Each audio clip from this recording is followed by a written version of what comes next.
আসসালামু আলাইকুম প্রিয় দর্শক, আজকে আমি একটি ভিডিও তৈরি করতেছি এই মশা মারা র্যাকেটের উপরে। তো এই মশা মারা র্যাকেটের যে সার্কিটগুলো দেখতেছেন আপনারা, অনেক অভিজ্ঞ টেকনিশিয়ানরাও হিমশিম খেয়ে যান এই মশা মারা র্যাকেট রিপেয়ার করার জন্য। তার কারণ আজকে আমি এই ভিডিওতে আপনাদের দেখাবো, অনেক অভিজ্ঞ টেকনিশিয়ানরাও এই র্যাকেট রিপেয়ার করতে পারেন না। তো যারা নতুন টেকনিশিয়ান ভাই আছেন তারা এই ট্রিকগুলো শিখে রাখেন, কারণ আজকে খুবই গুরুত্বপূর্ণ এই ভিডিওটা হতে চলেছে, আপনারা কোনোরকম স্কিপ করবেন না। তো চলেন ভিডিওটা শুরু করা যাক। আমার সামনে দেখতে পাচ্ছেন দুইটা র্যাকেট রিপেয়ারের জন্য আসছে। তো এই দুইটা র্যাকেটের ভিতরে এই সাদা এই র্যাকেটটাকে আমি রিপেয়ার করে আপনাদের দেখাবো। এখনও যারা আমার চ্যানেলটি সাবস্ক্রাইব করেন নাই, প্লিজ চ্যানেলটি সাবস্ক্রাইব করে বেল আইকন অন করে দিন, এরকম নতুন নতুন ভিডিও সবার আগে পাওয়ার জন্য। যারা আগে থেকে সাবস্ক্রাইব করে রেখেছেন তাদেরকে অসংখ্য ধন্যবাদ। দেখেন র্যাকেটের সুইচ দেওয়ার সাথে কিন্তু র্যাকেটের এই বাতিটি জ্বলতেছে, তাতে বোঝা যাচ্ছে যে ব্যাটারিটি ভালো আছে। দেখেন এই যে পুশ সুইচ, এই পুশ সুইচ চাপ দিলে এই লাল বাতিটি জ্বললে কিন্তু র্যাকেটটি কাজ করবে, এবং যখন চার্জ হবে তখন সবুজ বাতিটি জ্বলবে। তো এখানে এসটি হবে, এসটি হলে কিন্তু মশাটি মরবে। এবং এই র্যাকেটের যে অবস্থায় দেখেন, এখানে কিন্তু বাতি জ্বলতেছে না, এটি ফুল ডেড অবস্থায় আছে। তো এটাকে আমি পরে রিপেয়ার করে দেখাবো আপনাদের। আগে এই সাদা র্যাকেটটি আমি খুলে নিব, এবং এর কি নষ্ট হলে এই র্যাকেটটি কাজ করা বন্ধ করে দেয় সেটি আমি আপনাদের শেখাবো। এবং আপনারা মন দিয়ে শেষ পর্যন্ত ভিডিওটা যদি দেখেন, আশা করি র্যাকেট সম্পর্কে ভালো একটি ধারণা এবং নলেজ অর্জন করতে পারবেন। তো আমি এর স্ক্রুপগুলো খুলে নিচ্ছি।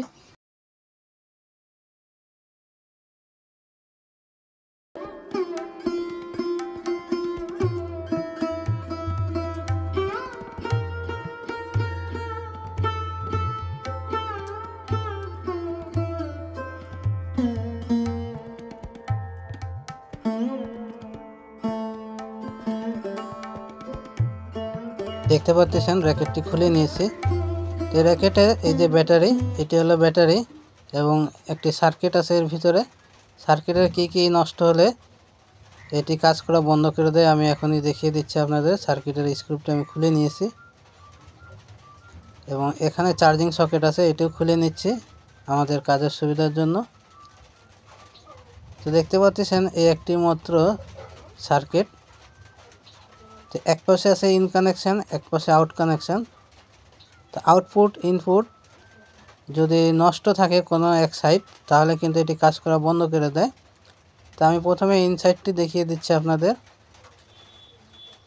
এটি হলো টাচ সুইচ, এই সুইচ পুশ করলে কিন্তু এখানে র্যাকেটটির লাল বাতি জ্বলবে, এবং এখানে এসি হাই ভোল্টেজ তৈরি হবে, যার কারণে এখানে মশাটি শর্ট খেয়ে মারা যায়।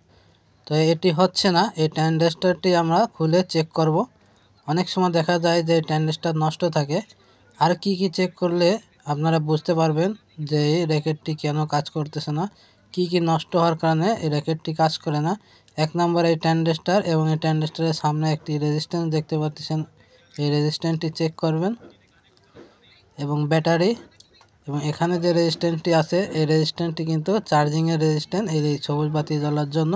এটি ইনপুট সাইড আমি দেখিয়ে দিলাম, এখানে বেশি কিছু নাই, তো অল্প কিছু কম্পোনেন্ট আছে। এখন এখানে সব কিছু আমার চেক করা হয়ে গেছে। তো এখন আমি এই ট্যান্ডেস্টারটি খুলে চেক করে দেখাবো আপনাদের। তার আগে এই যে সুইচটা দেখতেছেন, এই সুইচটা যখন আমি অন করেছি, দেখেন এখানে কিন্তু বাতিটি জ্বলতেছে। তার মানে এই যে ব্যাটারিটি ভালো আছে, যার কারণে বাতি জ্বলতেছে। তো আমি ব্যাটারিটি মেপে, ব্যাটারি কত পাওয়ার আছে, কত ভোল্টের ব্যাটারি, সব কিছু আমি মিটারে মেপে আপনাদের দেখিয়ে দিচ্ছি। এবং তার আগে এই যে সুইচটা আমি চেক করব যে টাচ সুইচটা ভালো আছে কিনা। তো দেখেন মিটারের দিকে ফলো করেন, আমি যখন চাপ দিচ্ছি, যখন টাচ সুইচ, তখন মিটারে কাটা নড়তেছে, তার মানে এই টাচ সুইচটি ভালো আছে। অনেক সময় দেখা যায় টাচ সুইচ নষ্ট হয়ে গেলে কিন্তু র্যাকেটটি কাজ করে না। টাচ সুইচ যেহেতু ভালো আছে, এখন আমাদের এই ট্যান্ডেস্টারটি খুলে চেক করতে হবে। তো আমি এই ট্যান্ডেস্টারটি খুলে নিচ্ছি। ট্যান্ডেস্টার কীভাবে আপনারা চেক করে বুঝবেন যে ভালো আছে নাকি নষ্ট হয়ে গেছে, তো আমি দেখিয়ে দিচ্ছি আপনাদের। তো ট্যান্ডেস্টারটি আমি খুলে নিচ্ছি। তো ট্যান্ডেস্টার দেখেন মিটারে যখন আপনারা মাপবেন কীভাবে বুঝবেন যে এটি ভালো না নষ্ট, তো আমি এটি বলে দিচ্ছি আপনাদের। তো আমি একটি অ্যানালগ মিটারে আপনাদের দেখিয়ে দিচ্ছি। এই যে ট্যান্ডেস্টারটি দেখতেছেন, এর নাম্বার আছে D9UC। তো অনেক সার্কিটে অন্য ট্রানজিস্টরও থাকে, D882 থাকে। দেখেন এই ট্রানজিস্টরে কিন্তু আপনারা যদি মিটার ঘুরিয়ে এভাবে ধরেন আর যদি দুই দিকে শো করে কাটা, তাহলে বুঝবেন যে ট্রানজিস্টরটি শর্ট হয়ে গেছে, ট্রানজিস্টরটি নষ্ট। তো এই ট্রানজিস্টর শর্ট হয়ে গেলে বা নষ্ট হয়ে গেলে কিন্তু এই র্যাকেটটি কাজ করা বন্ধ করে দেয়, এসটি হাই হয় না। তো আমি এখানে একটি নতুন ট্রানজিস্টর লাগিয়ে দিব। আমি এখানে একটি অন্য নাম্বারের ট্রানজিস্টর নিয়েছি। এই ট্রানজিস্টরের নাম্বার আছে 882D882 এবং আগের যে ট্রানজিস্টরটি আমি খুলেছি সেটি হচ্ছে D9UC। তো সেম কাজই করবে এই ট্রানজিস্টর। আমি এখানে D882 ট্রানজিস্টর লাগিয়ে সোল্ডারিং করে দিচ্ছি। তো অবশ্যই আপনারা ট্রানজিস্টরের যে বেস কালেক্টর ইমিটার আছে এগুলো ভালো করে দেখে তারপরে লাগাবেন। ট্রানজিস্টরটি যদি উল্টো করে লাগান তাহলে কিন্তু কাজ করবে না। তো যেভাবে খুলবেন ঠিক সেভাবে লাগিয়ে দিবেন। তো আমি ট্রানজিস্টরটি লাগিয়ে দিয়েছি এবং এখানে যত কম্পোনেন্ট ছিল, যত পার্টস ছিল সব কিছু আমি চেক করে ভালোভাবে দেখেছি, পিএফ, ডায়েট এবং এই ব্যাটারি সব কিছুই ভালো পাচ্ছি। তারপরে কিন্তু এটি কাজ করতেছে না। র্যাকেটে এসটি হওয়ার কথা কিন্তু হচ্ছে না। দেখেন আমি ব্যাটারিটি মেপে দেখাচ্ছি আপনাদের, ব্যাটারিতে 4 ভোল্ট দেখাচ্ছে। তো এটি কাজ করার কথা কিন্তু এটি কাজ করতেছে না। দেখেন আমি যদি সুইচ দিই, এই লাইটটা দেখেন, লাইটটি কিন্তু জ্বলতেছে। শুধু এই লাইটটা জ্বলতেছে, এই লাইটের যে আলো তাতে বোঝা যাচ্ছে ব্যাটারি অনেক ভালো আছে, ব্যাটারি অনেক ভালো পজিশনে আছে। কিন্তু ব্যাটারি যদি ভালো থাকে তাহলে কিন্তু এইটি এসটি হওয়ার কথা। তো এখানেই নতুন নতুন টেকনিশিয়ান যারা আছেন তারা তো ঘাবড়ে যাবেন এবং যারা পুরনো অভিজ্ঞ টেকনিশিয়ান আছেন তারাও অনেক সময় টেনশনে পড়ে যান যে কেন কাজ করতেছে না।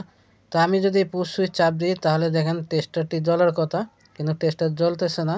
আবার এখানে যে লাইটটি, এই লাইটটি কিন্তু বন্ধ হয়ে যাচ্ছে। তো এরকম সব কিছু যদি ভালো থাকে তারপরে যদি কাজ না করে তাহলে কিন্তু ভালো ভালো অভিজ্ঞ টেকনিশিয়ানরাও কিন্তু হিমশিম খেয়ে যান। তো দেখেন অল কম্পোনেন্ট সব কিছু ওকে। ট্রান্সফরমারটি আমি দেখেছি, এই এসটি ট্রান্সফরমার এটিও ভালো আছে। তো আমি এখানে সব কিছু চেক করে দেখার পরে কনফার্ম হলাম যে নিশ্চয়ই এটি ব্যাটারির কোনো ফল্ট হবে। আবার ব্যাটারিটি মাপ দিলে কিন্তু ব্যাটারি দেখাচ্ছে ভালো, ব্যাটারি থেকে লাইটও জ্বলতেছে ভালো, কিন্তু এটি এসটি হচ্ছে না।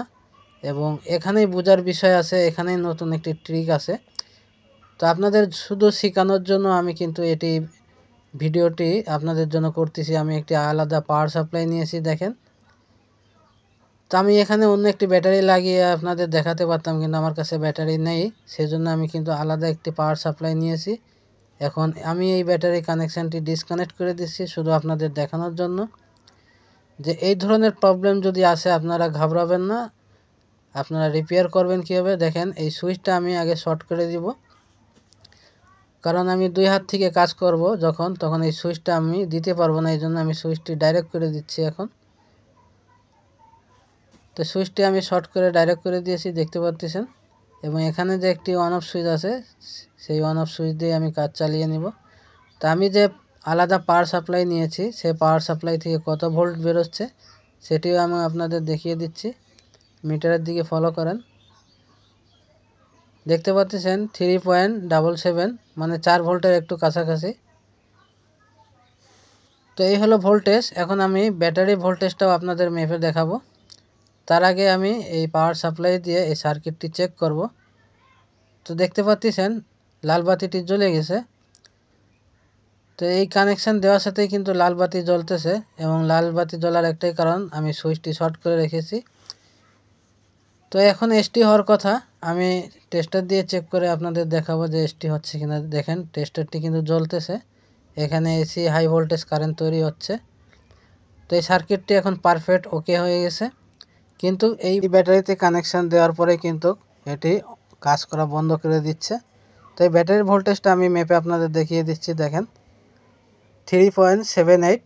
তার মানে আমার যে পাওয়ার সাপ্লাইতে 3.77 ছিল, এখানে 3.78। তার মানে পাওয়ার সাপ্লাই থেকে ভোল্টেজ বেশি। আমি দেখিয়ে দিই আপনাদের দেখেন 3.77। তারপরেও ব্যাটারিটি কিন্তু আমি যখন আবারও কানেকশান দিব আমি আপনাদের সরাসরি দেখিয়ে দিচ্ছি, যেহেতু এখন সুইচ শর্ট করে রেখেছি আমি। ব্যাটারিতে দেওয়ার সাথে লাল বাতি জ্বলার কথা কিন্তু জ্বলতেছে না।